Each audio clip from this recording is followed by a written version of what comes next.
Hello guys and gals of the internet, I'm Mr. Gals of YouTube and Twitch TV, and we are here for yet another classic race, the final car in the Schumacher Deluxe Edition content for F1 2020, the 2000 Ferrari. And we are going to be taking it around the track that Michael Schumacher won his third World Championship and Ferrari's first Drivers' World Championship since 1979 with Jody Scheckter, and of course that is the Japanese Grand Prix, where Schumacher clinched the title in the year 2000, of course.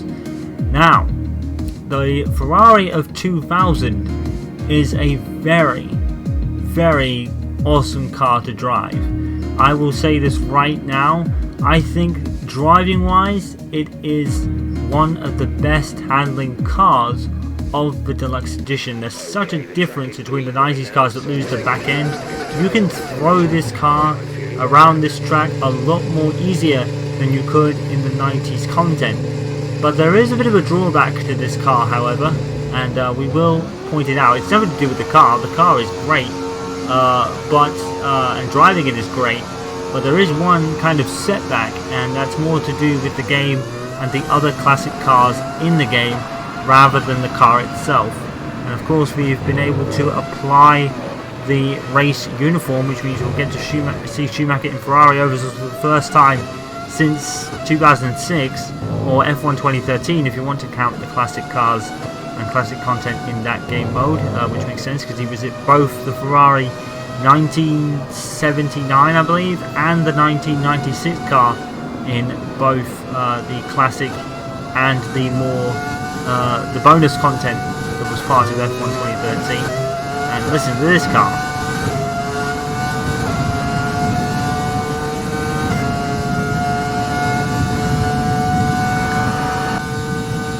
Like I said with the Benetton guys, this is the era I grew up with when it came to watching Formula 1. But as you can see, we are only 17th place. But look how I'm able to throw the car around this section. It's just so much more planted to the track, and there's almost no danger of the car spinning out on you, even if you touch a curve. So this car, compared to the 90s cars, has a lot more probably mechanical grip and better suspension.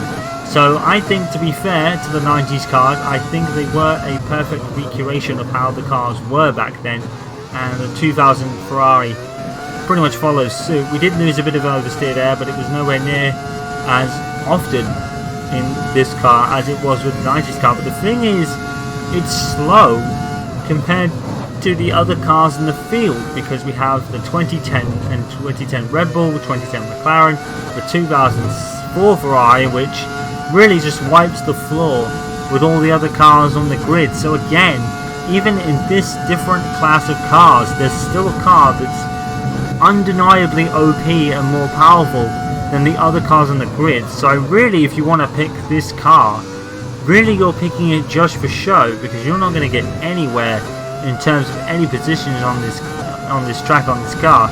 And that'll be proven by my teammate in just a second as we go into the standings. And even though we improved our time, we didn't improve our position, and that's proof of it. The other 2000 Ferrari that's my teammate was 18th place, and really that just proves the point, doesn't it? Oh, that shot looks so good. Oh, it gives me such a throwback. So yeah, we're really going to struggle in this car. What I've noticed with these races in particular, and I'm not saying this is a negative, but I really feel what I've always felt with classic cars, that really they're just glorified time trial cars, to be honest, because in race terms there are cars that are so much better in the same class as you. Unless you pick that particular car, you're going nowhere fast. And as you saw, both me and my teammate were down the order because we were probably in the slowest car of the entire class of cars that are in this field. So really these just seem to be more glorified time trial cars. I mean, I've never really got the huge appeal of classic cars myself, to be honest. I don't really think it's a feature that will really hold me for any more than, well, now. I mean, I'm only doing these because obviously they're Michael Schumacher cars and it makes sense, but I think after the after the next video, which will be the last race, which will be the 2006 Ferrari, I don't see myself going back to classic cars again unless someone runs it in an online race. I don't even know if you can run classic cars in online races. I don't know.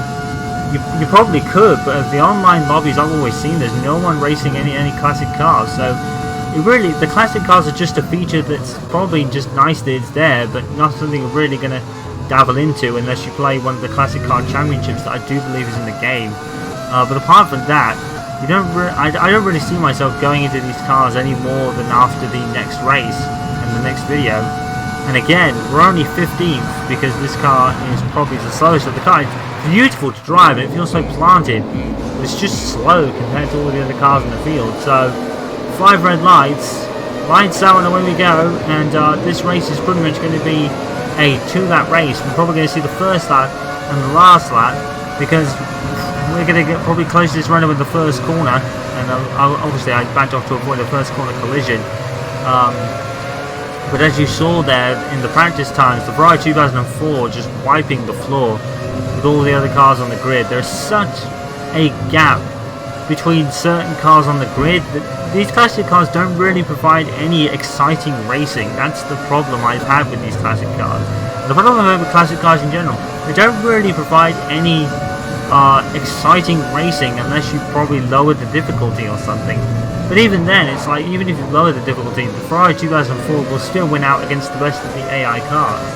And now that either the AI is improved, which it could be, I'm going to get nowhere either. I mean, I'm able to hold on to this 2006 Renault, which is actually impressive, considering. But I think this was from probably the same cloth as the 2000 Ferrari. It's only like 6 years apart, but I think there was radical differences in those 6 years. But to drive, though, the 2000 Ferrari is a beautiful car. It's planted to the road, and there's no real danger of it spinning out. The only time it will do is if you really mess up in a corner, but you can actually take some corners really well and not have a risk of spinning the car out. As we hold it in through 130R against the McLaren of Gilles there, I think that person's name is, I think it's probably one of the 04 Ferraris at the front, setting the fastest lap, and 15th place, making no inroads on anyone whatsoever. Down the outside, the inside goes the McLaren down the straight. I think we're just about going to have the legs of him going into the corner. We certainly do. We take a bit of advantage with the track limits, but we still stay mostly on the track, and that was it. I was really frustrated. Because this was car, I was really feeling good about driving the car, but I got absolutely nowhere, and that was mildly frustrating. I'm not gonna lie. Again, just a little bit frustrated, to be honest. I really wish I could have done more there, because I really should have done, but I got absolutely nowhere, and it was just really frustrating at that point. I felt like I wasted my time because nothing exciting happened, and it was just like and I just felt so deflated. I really wanted to do well in that car in particular because, you know, it's the car I grew up with watching Michael Schumacher, you know what I mean? And I couldn't get anywhere. And I think when we see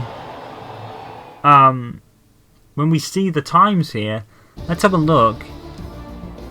So I think there's 5 seconds between the two AI cars, and then there's 7 seconds down to third. So yeah, there's just the speed and the discrepancy is so evident in classic cars, but it really makes it a non-plus feature in my view.